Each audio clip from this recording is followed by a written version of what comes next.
السلام علیکم، میں ہوں متین اسلم اور آپ دیکھ رہے ہیں ہمارے چینل متین اسلم آفیشیل۔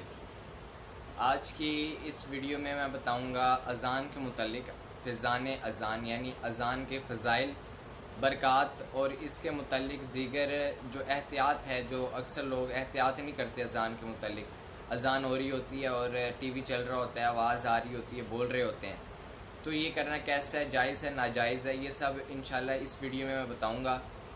تو سب سے پہلے اذان کے متعلق جو بات ہے کہ اذان کا صحیح لفظ کیا ہے، اذان کو صحیح طرح سے کیسے لکھا جائے اور کیسے بولا جائے۔ اکثر لوگ آذان کہتے ہیں، جو غلط ہے۔ اذان جو ہے وہ اذن کی جمع ہے، جس کے معنی ہوتے ہیں کان۔ درست لفظ ہوتا ہے اذان، جس کا مطلب ہوتا ہے بلانا یا کسی کی طرف پکارنا، تو یہ اصل لفظ اذان ہے۔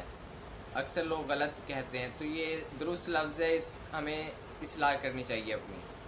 اس کے علاوہ جو فضائل ہیں اذان کے، ترتیب سے انشاءاللہ فضائل بتاؤں گا۔ اذان دینے کا سب سے جو پہلا فائدہ ہے، جو فضیلت ہے، وہ یہ ہے کہ قبر کے اندر کیڑے نہیں پڑتے۔ یہ حدیث بھی ہے مسلم کی کہ جو شخص نیک نیتی سے اذان دیتا ہے تو اس کی مثال ایسے جیسے خون کے اندر لپٹا ہوا کوئی شہید ہے، یعنی جیسے شہید ہوتا ہے ویسے ہی اذان دینے والے کا بھی مرتبہ ہے، یعنی اس کو قبر کے اندر کیڑے نہیں پڑیں گے۔ یہ مسلم کی حدیث ہے، تو یہ کتنی فضیلت ہے اذان دینے کی۔ اس کے علاوہ اذان دینے سے جو پچھلے تمام گناہ ہوتے ہیں وہ بخش دیے جاتے ہیں، وہ معاف ہو جاتے ہیں۔ اس کے علاوہ یہ حدیث بھی ہے کہ ایک فضائل اذان کا یہ بھی ہے کہ شیطان جو ہے وہ اذان کی آواز سن کے دور بھاگتا ہے، تو یہاں تک ہے کہ 36 میل دور تک بھاگتا ہے شیطان۔ تو اگر ہمارے علاقے میں اذان ہوتی ہے یا ہم اذان دیتے ہیں تو شیطان ہم سے دور ہو جاتا ہے، اور یہ کتنی اچھی بات ہے، کتنی فضیلت ہے اذان کی کہ جس کی وجہ سے ہم شیطان کے شر سے بھی بچ جاتے ہیں۔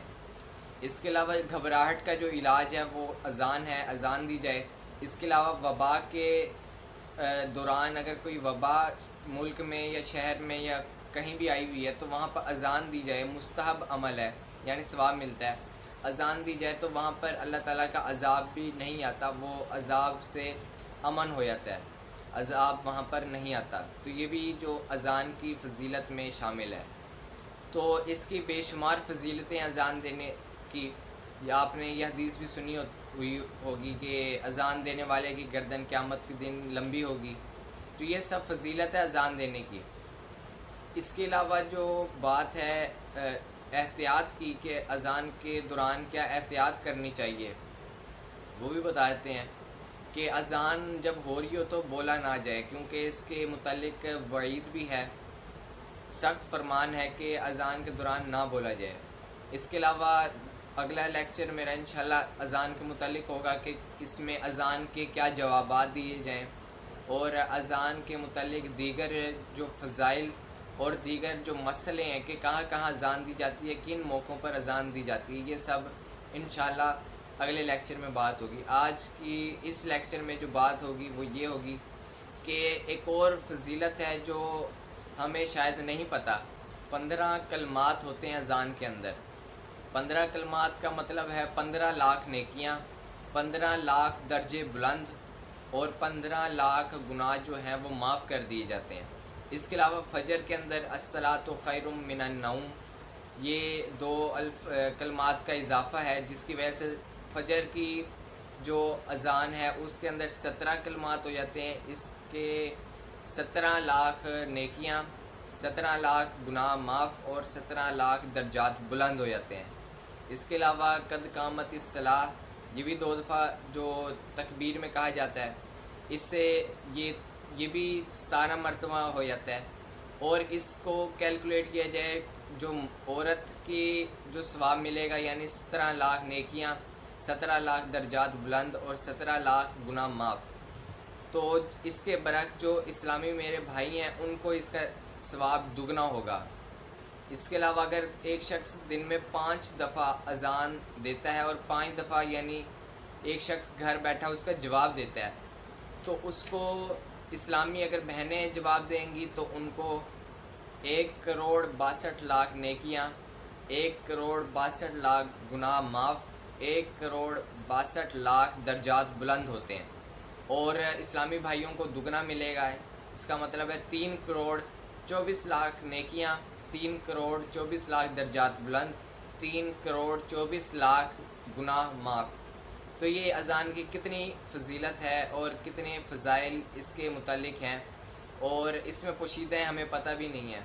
تو امید کرتا ہوں کہ یہ اذان انشاءاللہ ہم نیت کرتے ہیں کہ آئندہ سے اذان کو غور سے سنیں گے اور اس کا جواب بھی دیں گے نیک نیتی سے، نیک مقصد کے لیے۔ اب چلتے ہیں اذان کے متعلق جو احتیاط ہیں، جو ہمیں احتیاط کرنی چاہیے، وہ احتیاط کیا ہیں۔ اچھا، تو جیسا کہ آپ کو بتایا کہ اذان کے متعلق جو مسائل ہیں کہ اذان کی جو حیثیت ہے وہ کب واجب ہوتی ہے، کب فرض ہوتی ہے، کن کن مقامات پر اذان دی جا سکتی ہے، اور اذان کے جواب کیسے دینے، یہ سب انشاءاللہ اگلے لیکچر میں بات ہوگی۔ اس کے علاوہ جو اب بات کرنی ہے وہ ہوگی اذان کے متعلق احتیاط۔ کچھ لوگ اذان ہو رہی ہوتی ہے، بیچ میں بول رہے ہوتے ہیں، یا اکثر ایسے بھی کلمات منہ سے نکل جاتے ہیں جو جن کا حکم کفر ہوتا ہے۔ تو یہ کون کون سے ہیں یہ آپ سن لیجئے اور نیت کر لیں، میں بھی اور آپ بھی، کہ انشاءاللہ یہ کلمات نہیں بولیں گے۔ سب سے پہلے یہ ہوتا ہے کہ کچھ لوگ کہتے ہیں کہ اذان کی توہین کرنا کیسا ہے اگر مذاق کیا جائے، تو اس کا جواب ہے کہ اذان کی جو توہین ہے وہ کفر ہے۔ اذان کی توہین نہیں کرنی، کیونکہ اللہ تعالیٰ کی طرف سے بلاوا ہوتا ہے۔ اس کے علاوہ کوئی مذاق میں کہہ دے، مذاق میں بھی اگر کہے گا پھر بھی وہ کافر ہو سکتا ہے، یعنی اس پہ حکم میں کفر لگ سکتا ہے۔ اسی طرح اگر کوئی شخص اذان دے اور دوسرا شخص کہے یہ ابھی تو نے کیا کہا ہے، یعنی مذاق کے طور پر اگر کہے تو یہ بھی کفر ہوگا۔ اس کے علاوہ اگر کوئی شخص اذان دے اور دوسرا جو شخص پاس بیٹھا ہوا ہے وہ مذاق کے طور پر دوبارہ اذان دے مذاق کے طور پر، تو یہ بھی کفر کے اندر آئے گا، یعنی اس پہ حکم کفر ہوگا۔